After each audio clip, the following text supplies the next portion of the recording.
Good evening, ladies and gentlemen. It is a beautiful Wednesday evening here, and you know when it's Wednesday, it's another day of basketball here in the Tallara compound where the party is, where the place to be. Ladies and gentlemen, I'm your host, the one and only Ludwig Van Magic Man, and this is brought to you by PVL Basketball together with Ian Tallara and Interhealth Basketball as we go officially underway here for our second game. It's Team B going up against Team D here in our main event. Both teams seeking their first win here in this tournament as they're coming off a loss from their first game in our first week.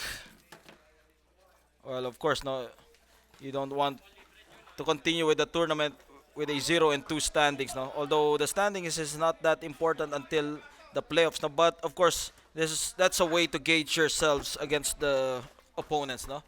For both teams, Team D wearing dark jersey, and for Team B, they will be wearing white jersey as Lawrence scores the first basket for Team D. For Team D, they'll be starting off with the front court of Geronimo, Zalon, Lawrence, Tallara, Tofi, and Magnaye as quick 5 points for Team D as they have been coming off hot here in the first quarter. 5-0 against Team B. Team B starting off with Toledo, Alan Poe, Velasquez, Melo, and our birthday boy, Arnold Marasigan. Fast break opportunity again. Tallara with a miss as they're starting off aggressive, and Velasquez bullying his way inside the paint using that wide body to create some space. Well, that's one of the puzzles here that they need to solve here for Team B, no, how or Team D, how to stop June Velasquez in the paint, no. Lawrence fades away, and Velasquez, the tank as we call him, no, June Velasquez. They got the two scorers, Alan Poe and Velasquez. Melo, he kicks it out to J.R. Toledo, and J.R. Toledo almost with the escape, but the referees caught him. Of course, with the help of a little shout from Joms Pahe, no? And on my side, no? Sumigaw, eh. Oy, oy, oy! Nahuli tuloy ng referee. Uh, our referee for today, by the way, is Alfonso Nunez, and that's 5 points already for Tofi Tallara, 7-2. 5 point lead being enjoyed by Team D. Well, for Team D, we know that they can mount an 18-point score here, especially against Team C in their last game. No? So they have a lot of scorers here. But the question is, can they finish strong and finish the game off? No, we all know that they can start aggressively, especially with the scoring of Mikey Magnaye, and the Tofi Tallara. So, and of course Mike Zalon, who we call World War Z. Mike Zalon comes up short. And stolen away by Magnaye. Magnaye using his speed and quickness, setting up 9-2 for World War Z. Mike Zalon 9-2. Alan Poe with a fade away comes up short, but offensive rebound from Melo. Alan Poe one more time, one-hander and jump hook from Alan Poe, 9-4.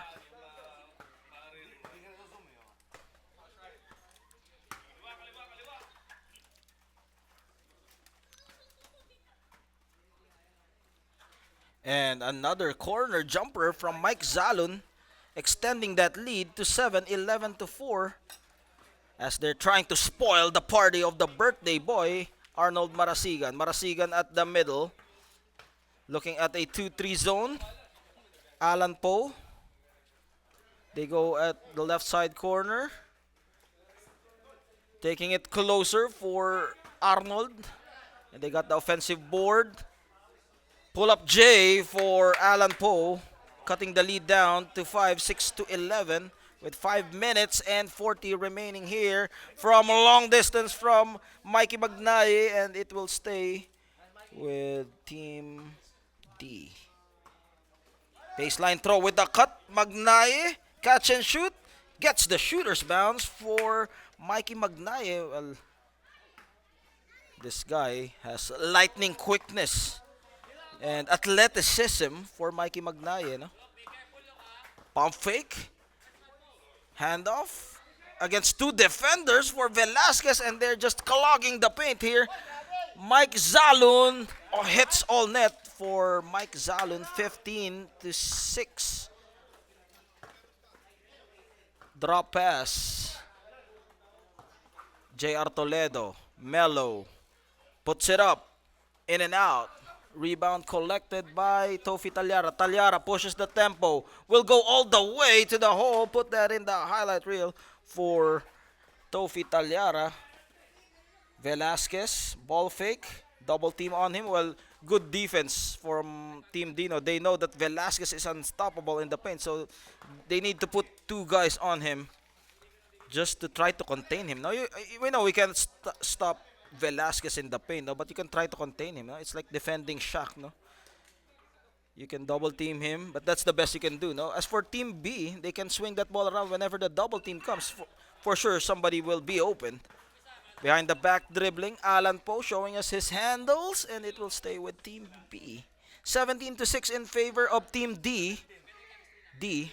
Delta. Team Delta is up against Team Beta. Pump fake, can't get his man off the air for Alan Poe. Almost a turnover. Toledo, middle, Velasquez, elbow, J, and Velasquez has been the leading scorer so far for, that's 4 points. That's Velasquez, 4 points, right? 4 points. And 4 points also for Alan Poe. So only two guys scoring here for Team B, no? So somebody has to step up, and look at the slide from Mikey Magnaye, and J.R. Toledo has heard us and he has answered the call, 17-10, as he can be that person who can step up for Team B here. J.R. Toledo got a piece of the ball for Marasigan, Arnold Marasigan, wearing jersey number 12, baseline throw, the cut, no opening. Mike Zalon, World War Z, Tofi Tallara, perimeter jumper, and it goes out of bounds, and it will remain with Team B. A chance for Team B to cut this down to maybe 5 or 4, 17-10. Let's see.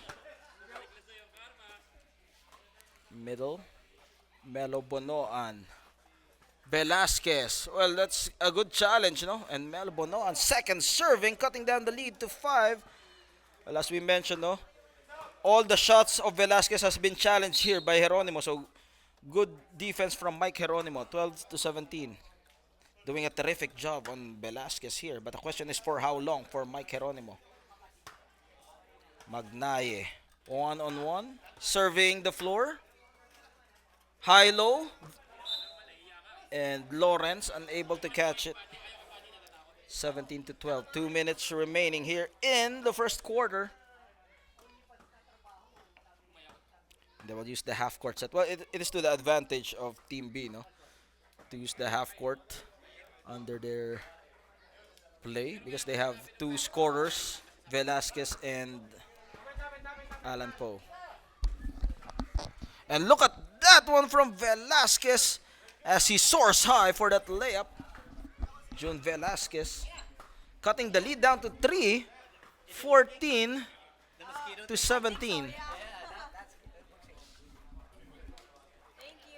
Geronimo, no opening.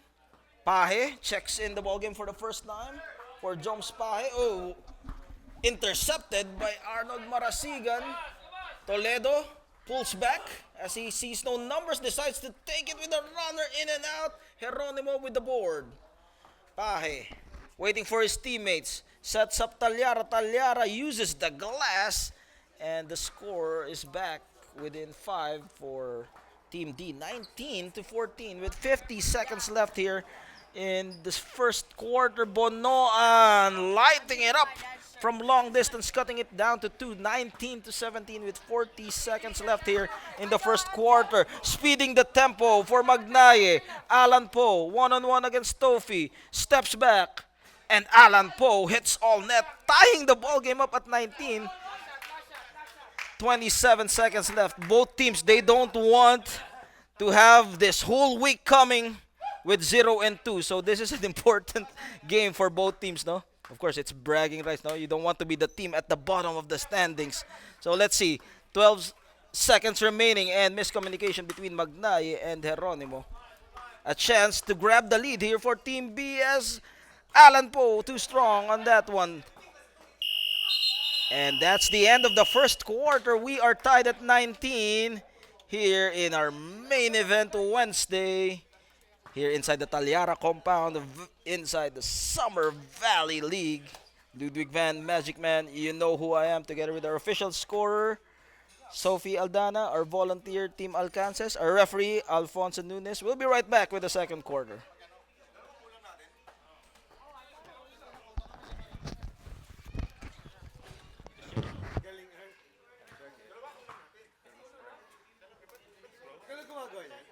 Yeah. Naturo din ako kay ano eh. Si Jun ang ano talaga niyan.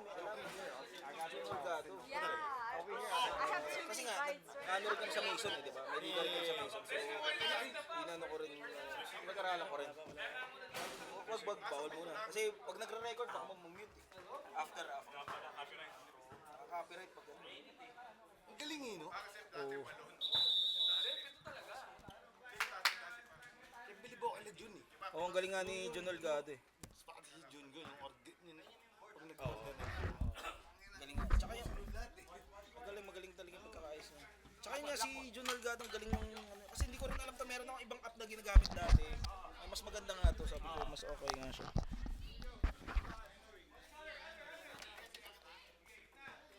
Back to the action. You are watching the Summer Valley League here in the Tallara compound, here in Los Angeles, California. As we go back to the action, we are tied at 19. What a ball game so far. Both teams don't want to be on the losing end.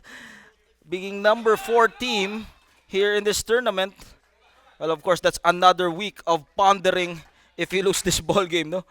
21-19, and of course in the group chat people will be saying, oh, you're 0-2, no? So you don't want that, you don't want that chatter, you don't want that smoke in the chat room, no? 19-23, it's another week, no? Arnold Marasigan forces his way inside. Marasigan, Zalon with the steal. Magnaye, look at Magnaye soaring to the sky, but Lawrence able to get the offensive board. Pahe. And look at the active hands of J.R. Toledo stopping Joms Pahe to make a move. 21-19 in favor of Team B, right? Team B? Team B, yes. Team B, right? Alan Po from here, right? Or we are tied now at 21. Magnaye, middle, decides to attack. And foul will be called on. Foul on J.R. Toledo. As Magnaye trying to penetrate the lane. Again with a cut from Magnaye. This time, it's a miss. Because if we keep on saying Mikey and Mike, no? There's a lot of Michael here in this ball game. So we just use the last name perhaps. And that's the proper way, no? Oh, look at that. Pushes the tempo for Magnaye. That's one bright spark here for Team D, no? When you have Magnaye who can speed up his way up and down the floor, no? That could help your team, no? Re-energize.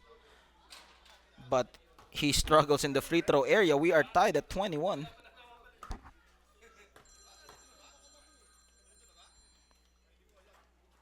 It's short for Mikey Magnaye.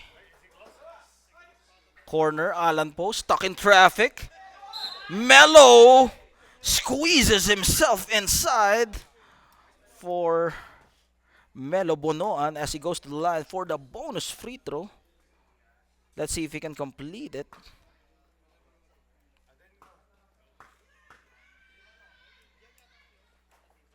Bonoan too strong on the free throw attempt, and Lawrence again, what's his last name? Lawrence Amagna. The screen, Magnaye, no fear on that J for Mikey Magnaye. Again, we are tied at 23, deadlock. One more time as Alan Poe. Reverse for Melo. What a move from Melo Bonoan. He has been making a living in the paint for Melo Bonoan. That was just beautiful for Bonoan. Pump fake, Pahe. No opening for him. Trying to create some space, and it will be a turnover, 25 to 23 with 6 minutes remaining here in the second quarter. Tight ball game for both teams. They're trying to do man-to-man here. Let's see if it will be effective. Marasigan, quick passing. Melo Bonoan, he has been scoring here. He is on fire. They go at the post.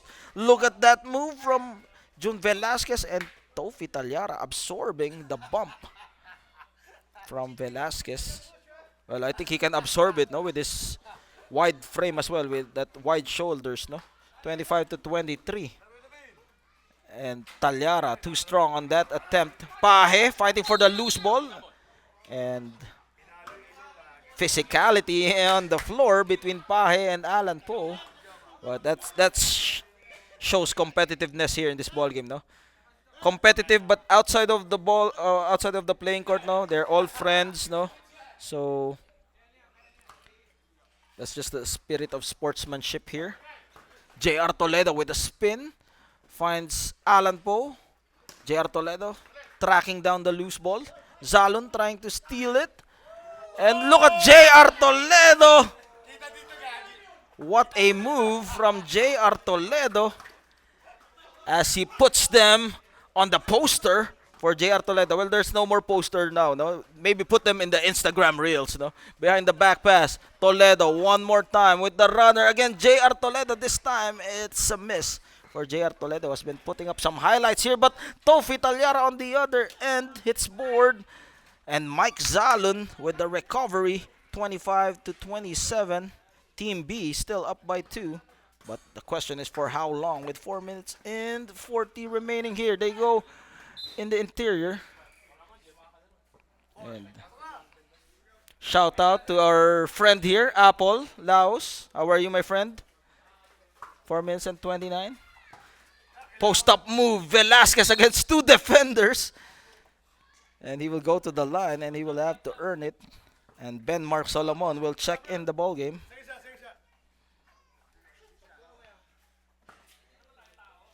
Let's see for Velasquez on the line. Makes the first basket for Jun Velasquez.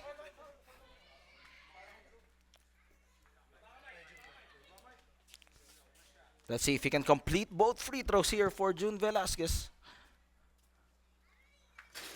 And he does, making it a 4-point lead, 29 to 25.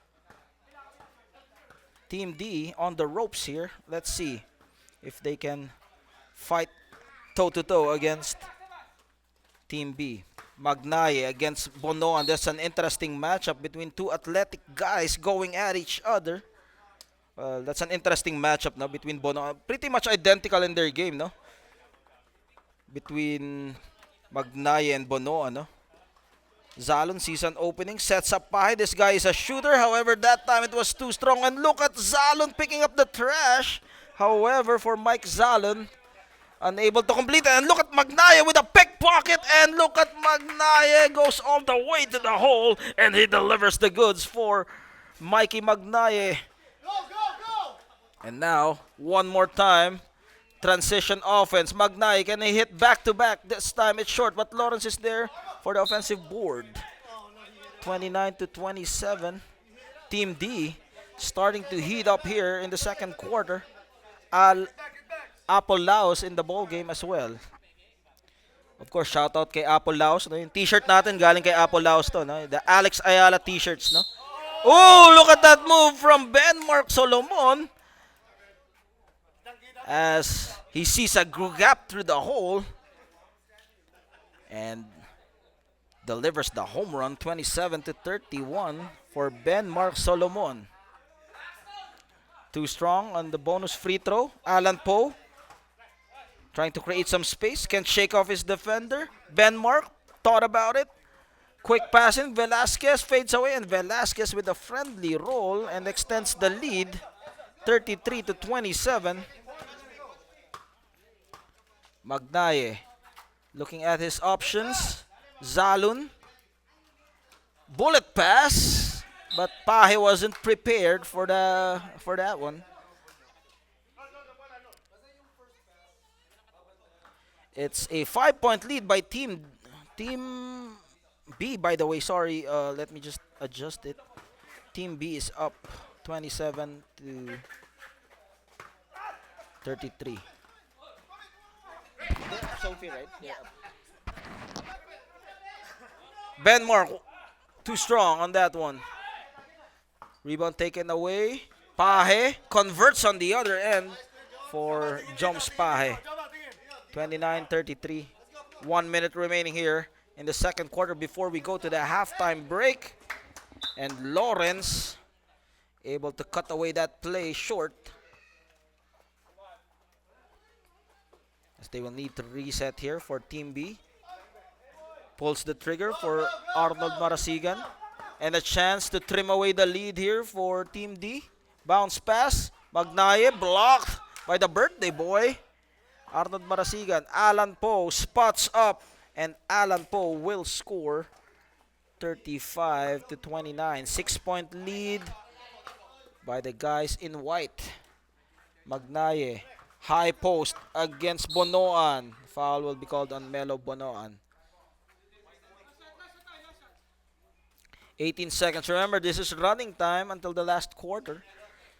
35 to 29. Let's see if they can cut away the lead, or will Team B extend the lead? Hits all board. It has been a struggle so far for Joms Pahe. 6 seconds left before we end the second quarter here.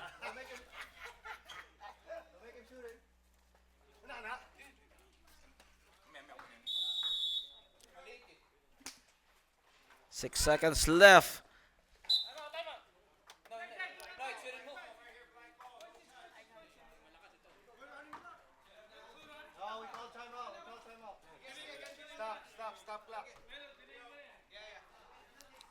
Baseline throw. And Alan Poe intercepts. And buzzer beater. That will count as the putback. And our official score is 37 to 29. Team B up by 8 against Team D. We'll be right back with the second half.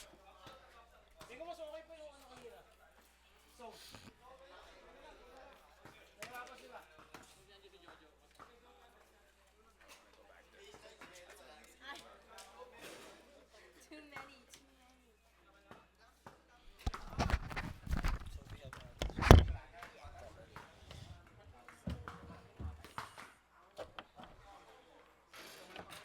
Yeah, here are the two instruments. It's Mike Z and Alan.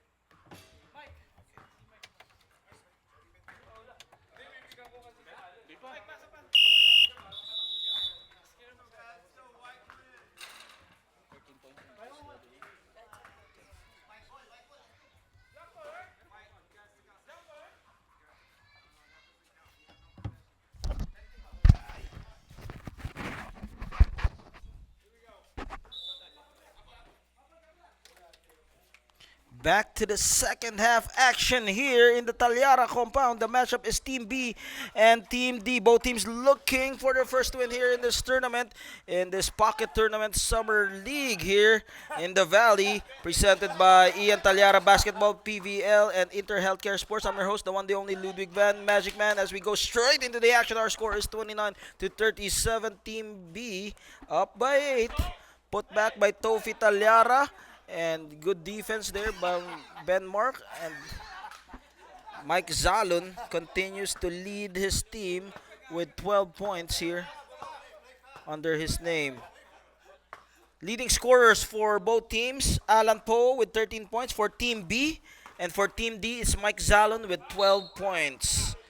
So those are the players on the first half leading their teams in terms of scoring.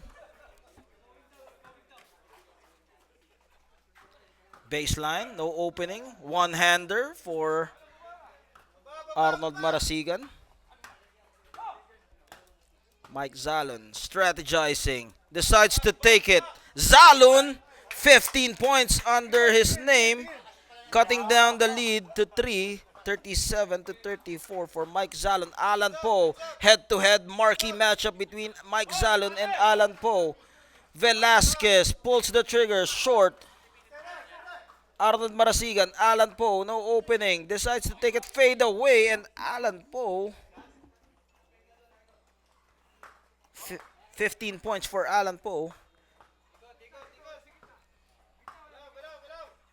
Tallara, same spot for Mike Zalon a while ago, and same result, 39 to 37, as he was able to connect on that trifecta. 39 to 37, Alan Poe against the double team, kicks it out. Velasquez creating some space for himself, and 41 to 37.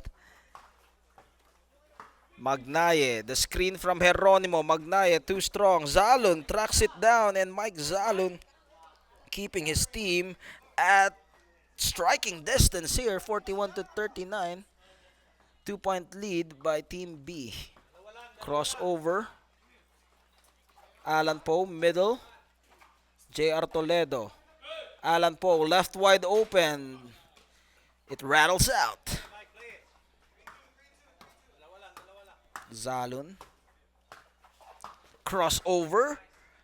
Shifting gears, but Arnold Marasigan standing his ground. J.R. Toledo trying to hit the glass. Alan Poe from behind fades away. Nope. And J.R. Toledo, two-man game between Team B.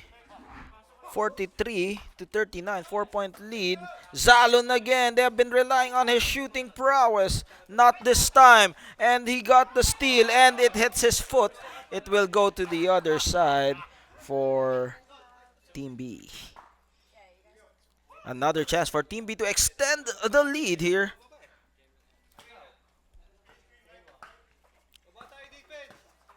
Toledo. Alan Poe, left corner, one-on-one against Tofi Tallara. Mike Zalon. Pull up J from the elbow, and Mike Zalon continues to inspire his team, making it a 2-point game once again. 43 to 41. Arnold Marasigan, birthday shot from Arnold Marasigan with the trifecta. 46 to 41. Well, they disrespected his 3-point shot, and they made him pay, no? Well, that's the thing. No? You need to challenge every shot. And Tofi Tallara with a difficult shot as he goes right at the heart of the defense. 46 to 43. Toledo using the half-court set, trying to facilitate. 2-3 zone. Ben Mark shoots it. And the smooth J from Alan Poe. 48 to 43. 5 minutes and 19 remaining here.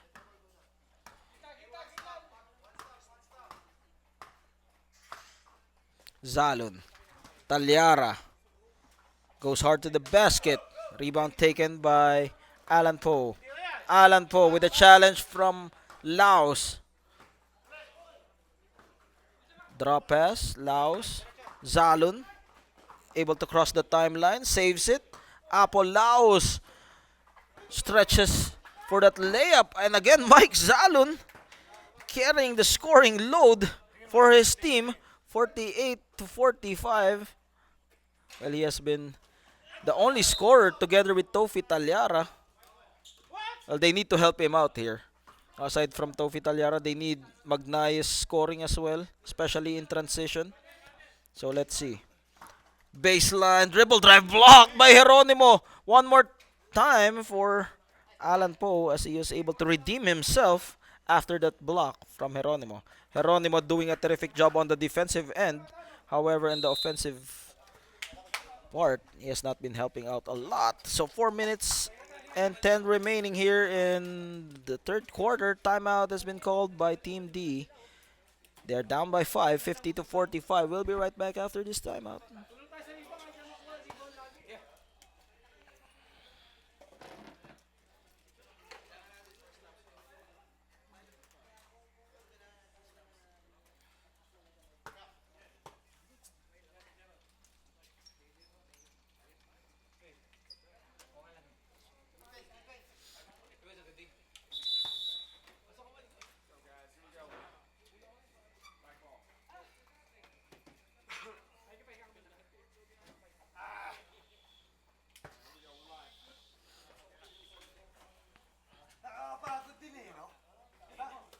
Back to the ball game.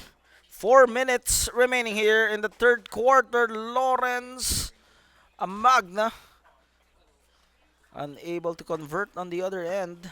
As Team B, a chance for them to extend this by 7 or 8 as Velasquez from long distance, 53 to 45. Now they have an 8-point lead against Team D. Team D only relying on their dynamic duo, Tofi Tallara and Mike Zalun. Mike Zalun again, as Mike Zalun relentless on the scoring end, as he has been a one-man show here for Team D. Melo Bonoan. It bounces off. Tofi Tallara unable to control it, and Alan Poe takes it away. 53 to 47 with 3 minutes and 12. Velasquez will attack, and Velasquez scores with the finesse. J for June Velasquez. 55 to 47. Well, that's a good thing about having June Velasquez. He can shoot from outside, and he can also pound it inside. No, he is a triple threat. 2 minutes and 55. 8-point lead by Team B. What? I don't know. Look at that ball movement as Velasquez. Now it's a 10-point lead. A total team effort for Team B, no? They have been sharing that ball as compared to Team D, playing a lot of one-on-one here. Way off the mark for Paje. Toledo in and out for JR Toledo. 2 minutes and 9. Yeah, it's just the third quarter. Zalun, catch and shoot for Tallara, still unable to buy a basket for Team D. Well, they're trying to break away from this game. Now, a while ago, it was just 2-point lead from Team B, but Team D unable to convert on the other end and unable to make some stops here. Well, it's just a 10-point lead. Now, if we're going to score and try to lock down on the defensive end, then maybe they can make a run. But Team B not allowing to do so, as Alan Poe again. This time it is short, as securing the rebound, Tofi Tallara. Mike Zalun trying to set up his teammates. Joms Paje with a step through. Alan Poe with a challenge from Tallara, able to hit it with a hand on his face. 60 to 47. Still hitting the bullseye here for Alan Poe. All board for Mike Zalun. Gets his own miss, and Mike Zalun just keeps on pounding the score here for Team D. It has been Alan Poe versus Mike Zalun, but look at the defense from Tofi Tallara, and Tofi Tallara will score. Well, that was a good play. Now, after that defense, he was able to convert. Now, it's just a 9-point lead as JR Toledo put back from Alan Poe. 62 to 51. Paje making a move, maneuvering his way is Lawrence Amagna. 62 to 53. The door is still open here with 12 seconds remaining. It's a single digits ball game. 12 seconds remaining here for Team D. Let's see if they can turn the tides here. Mike Zalun comes up short. 8 seconds remaining. Lawrence Amagna, too strong on that one. Velasquez, Toledo finds and buzzer beater. 64 to 53 as Melo focus on the goal. 64 to 53, 11-point lead by Team B. We'll be right back with the fourth and final quarter.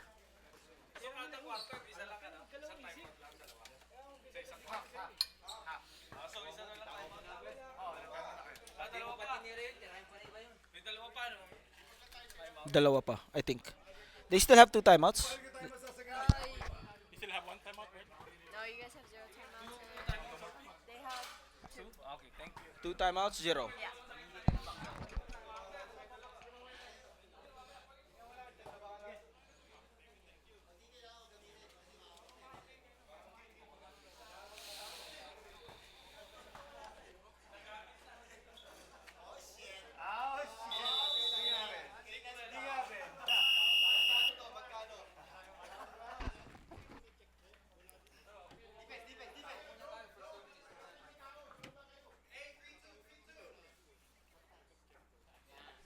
We start the fourth quarter with a score of 64-53. Team B, led by Alan Poe and June Velasquez, up by 11 against Team D, who has been a one-man wrecking crew for Mike Zalun. But Lawrence trying to contribute here for his team. Let's see if he can be that person who can step up for his squad. They kick it out to Toledo. Toledo. Ben Mark. Solomon, and Solomon drains it from beyond the arc. 67-55. 12-point lead by Team B. And high-low between Tofi Tallara and Mike Zalun. 10-point game. 67-57. Marasigan unable to catch it, but Lawrence Amagna had a piece of the ball. Magnaye takes it away.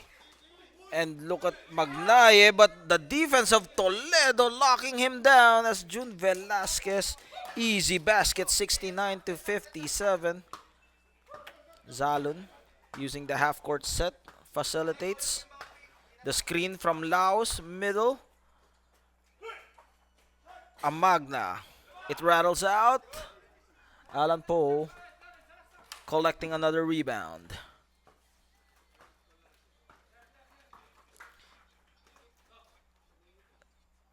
Marasigan.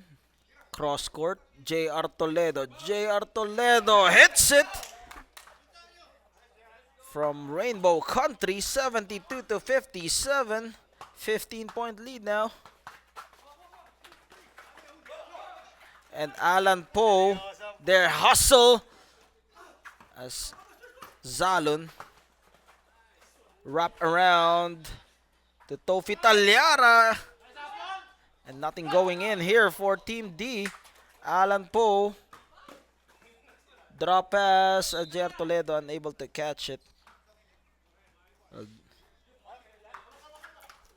Magnaye has been offline today after that aggressive start. He has been missing in action here. And Alan Poe one-on-one against Zalun, and Alan Poe will score as he glides in the air. 74-57. And look at that one slithering his way inside is Amagna, Lawrence Amagna. 74-59. 15-point lead still by Team B. Handoff. Alan Poe, and Alan Poe continues the demolition job here. 76-59. That man is on a mission here to lead his team to the winner's circle. And interesting matchup because one team will go another week without a win, and Mike Zalun trying to uplift his comrades here. 61-76. J.R. Toledo, Alan Poe against Zalun. 6 minutes and 12. Remember, our time is not in sync with our official timer, but we have an official timer here, and another basket. Alan Poe has not been missing here in the fourth quarter. Has been unstoppable so far. Reverse from Magnaye. Mikey Magnay 78 to 63. Full court pressure. Team D. Time is not on their side. They're down by 15. And Mike Zalon trying to appeal to the referees. By the way, our referee for today is Alfonso Nunez. Stolen away by Magnaye, but able to recover by Ben Mark Solomon.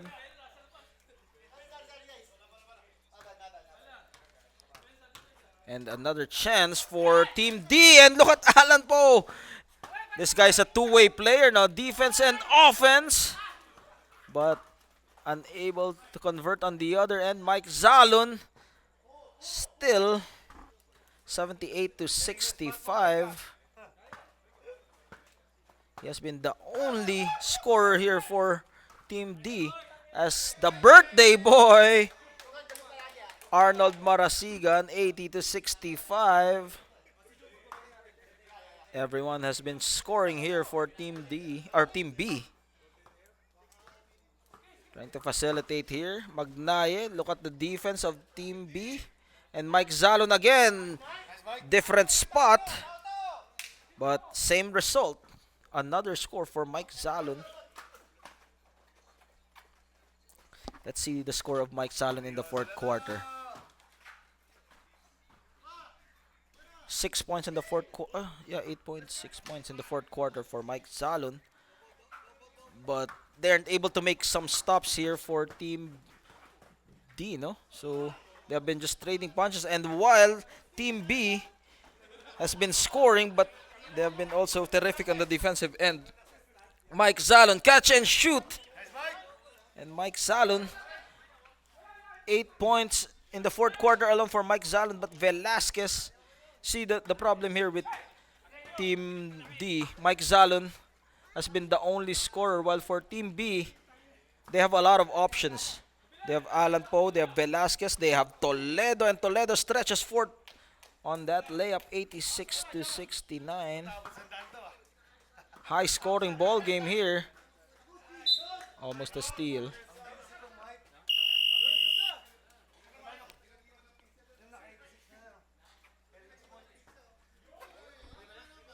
Ayan na. Sa atin ba yung pizza na yan? Mamaya, mali na na.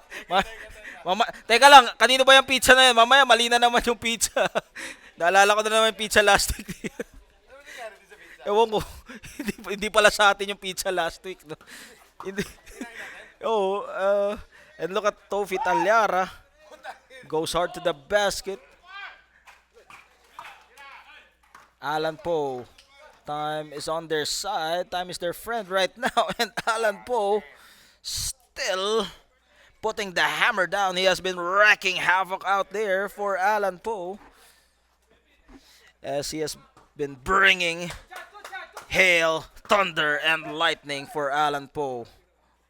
Destruction is the name, as Ben Mark Solomon 91 to 69. And Toledo, they're still relentless here, showing no mercy here as Alan Poe spots up this time.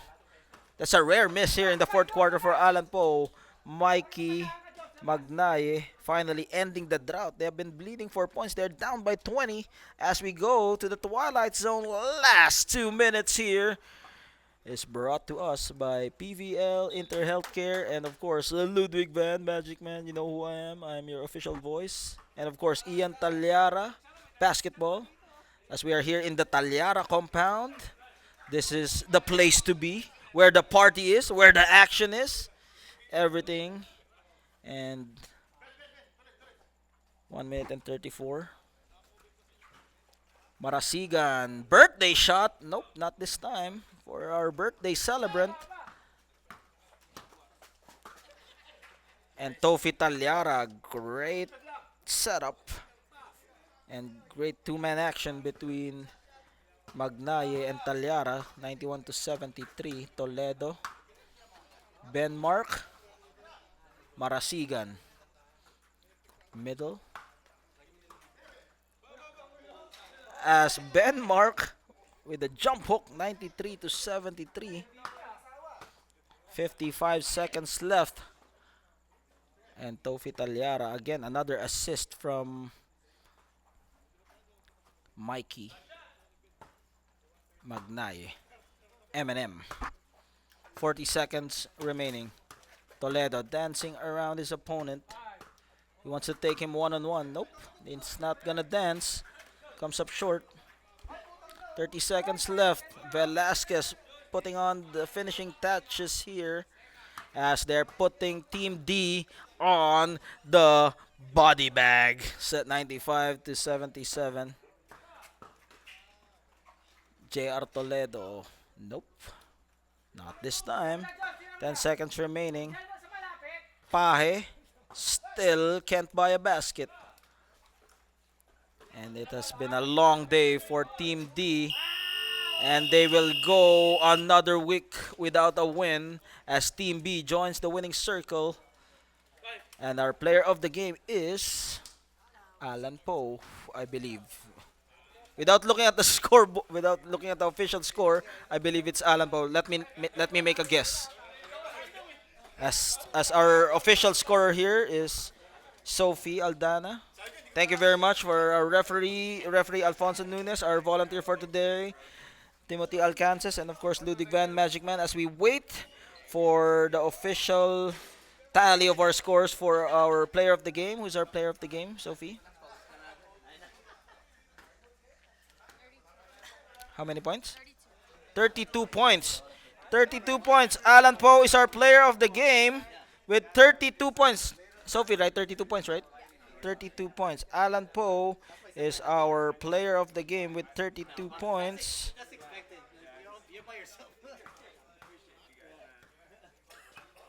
Alan Poe, 32 points. Can we have Alan Poe here? Alan Poe, picture taking, or do you want to have shout outs or something? Shout out Alan Poe. How you do that? How you do that? Happy birthday, Arnold! Yeah. Oh. Player of the game.